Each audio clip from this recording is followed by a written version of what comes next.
Meantime, here at home, a new series of immigration raids sweeping across Southern California. Civil rights groups say at least 20 ICE operations taking place from East LA to downtown, including this one in Montebello. Cameras catching agents climbing onto a roof to chase construction workers there. Raids have affected us financially. Many of us have lost our jobs. In the new emergency proclamation, a survey is cited claiming a 62% drop in average weekly earnings for immigrants.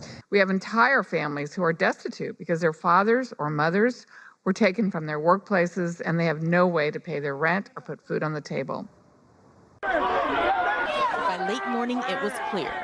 June 6th would be no ordinary Friday in LA.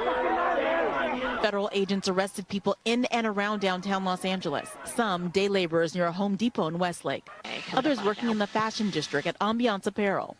The U.S. Attorney's Office says they had a search warrant related to workers with fake documents. As word about the immigration arrest spread, so did fear, confusion. They haven't let me speak to him or nothing. I asked for a card, for their number, nothing. They haven't told me nothing. And outrage. Later that night, a larger crowd gathered at the federal building calling for an end to immigration raids. I'm Jen Wong. So over the summer, you know, our school's still recovering from the Eaton fire, and there's a wonderful parent at our school named Erin who started a mutual aid group that the PTA works with, or I don't know, we're sort of merged. And over the summer when I first started coming to LA, there was a family in our school community that we knew was really afraid. They were scared to go out.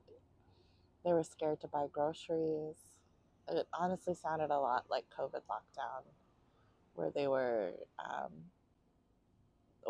they had to go to work, they had to go to school, but aside from that, they weren't going out at all anymore. And so we started out, so the PTA started delivering groceries to their house. Just, which of course doesn't fix everything, but we all thought would just lower their risk a little bit and hopefully at least help them feel like they weren't doing all this by themselves.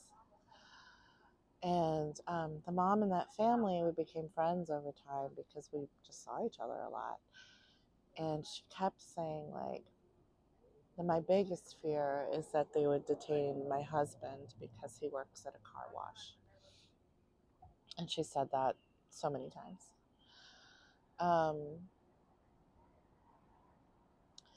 Later that, like a week or two later, we heard that ICE was near the campus of our elementary school, and summer school is happening there at that time for our middle and high schoolers.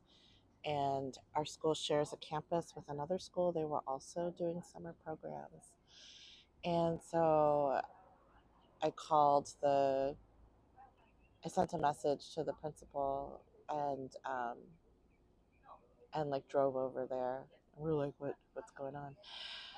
And got there, and they had found out because the workplace that was raided nearby, a parent of a child who's in the summer school worked there, and so he had texted, and they had managed to shut everything down before ICE got there. And as soon as they left, he came and picked up his child and went home. And we were like walking around, just like making sure all the doors were closed, all the gates were closed, because we're not used to having it be as strict as that. And then, and one staff member had ridden his bike to school that day, and he's Latino. And so we were like, no, like this person will give you a ride home. And like staff were running around figuring out those things to keep each other safe, to keep the kids safe. And we have a group chat for like the PTA, and then two of our white members were like, all right, and they came to like the street corners and were on a text chain, and they were like the ones looking out. And then the principal came and like had been like doing all of this, and then he personally like walked every child to the cars when they came up. And everyone, I think, did their calm best and something that made sense, and it scared the shit out of me. Absolutely terrified. So I think a week later, the dad of that family I mentioned, ICE came and raided his workplace, and he was detained. He was there, I think, for 6 months before he was finally granted bond. And he came home right before Christmas, or maybe right after.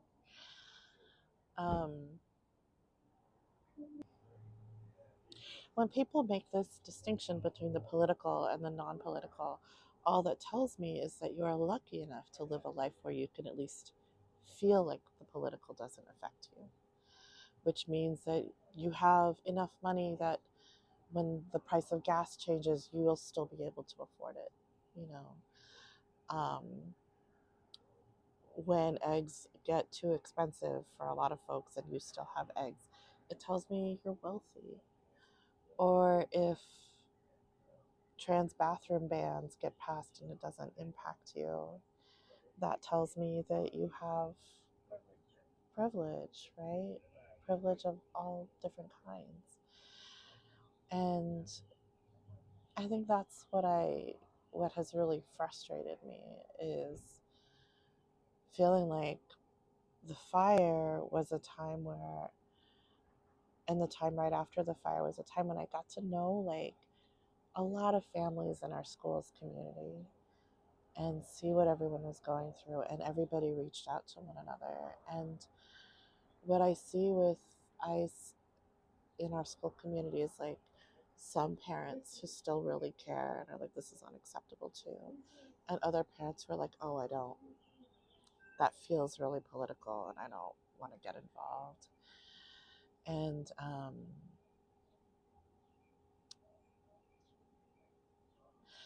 sometimes doing PTA things, there's like a tension, right, between wanting to represent the community and do things that the community cares about, and then wanting to kind of like put your hand on the lever and be like, here's what we're going to care about. You know?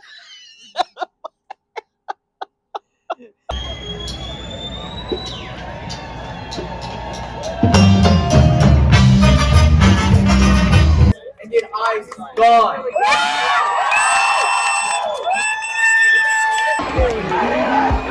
That's bad.